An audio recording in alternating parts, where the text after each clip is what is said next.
Peter will be shuttling between Nigerian states like he did during the presidential campaign. Within a space of 2 days, he has covered 3 states in Nigeria. Yesterday, he was in Lagos where he visited Agege. From there, he moved to Sokoto State, and now he is in Kebbi State.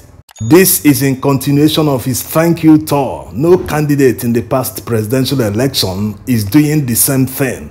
Atiku Abubakar is nowhere to be found. Maybe he has gone back to Dubai. Tinubu is still here, but none of them went back to the electorate, all the people that worked for them, to say thank you, sit down and chat with them physically. That's why P2B is different. And in the process of saying thank you to the people, he's also donating boreholes and other things. Borehole is better than giving people cash. Yes, after elections or before elections, politicians normally dole out money to people who work for them, party members, but that doesn't have too much effect. Because that money, maybe the person got 5,000 or 10,000, he will just go into the market and spend it on groceries. If it's a young person, he will just get into one bar and spend all the money there. That will be the end. But when you build something like a borehole that all the people in the community will wake up to every day, everyone will be saying this borehole was built by P2B, it leaves a better impression than giving people money. This is something they will use every day.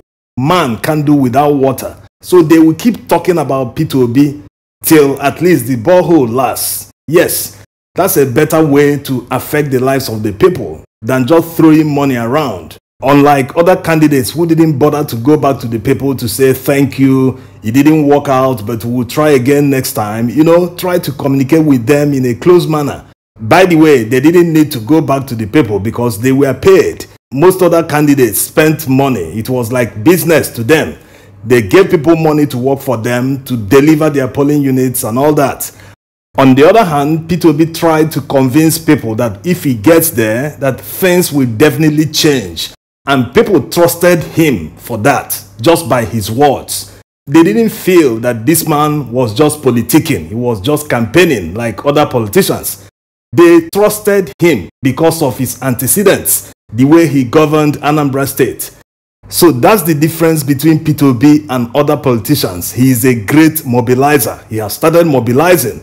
2027 is still far away.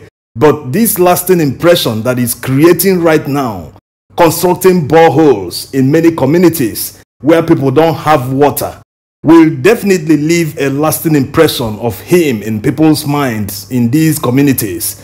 Let's take a listen to some of the things he said.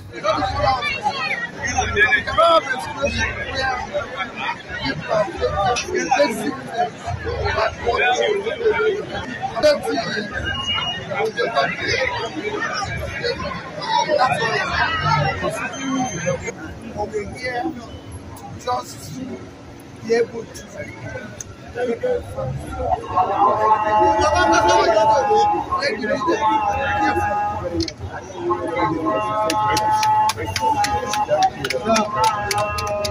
so that I can tell some leading him to come.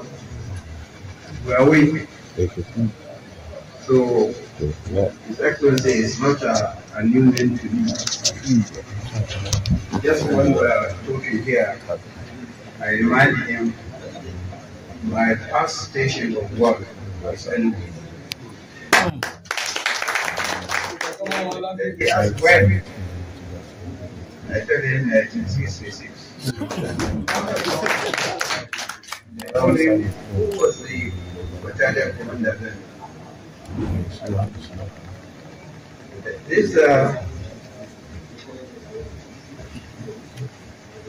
Ejo was then after Paju. Paju was our battalion commander. And when he left, Ejo took over. So I have known every part of this country for security. That is how our life.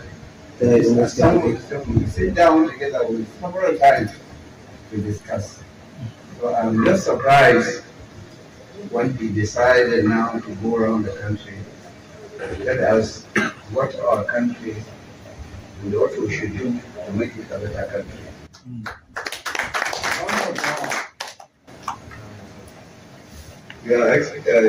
The Honorable Commissioners, you are distinguished colleagues to the family. I wish to thank you for taking time to come with this distinguished passion to see us.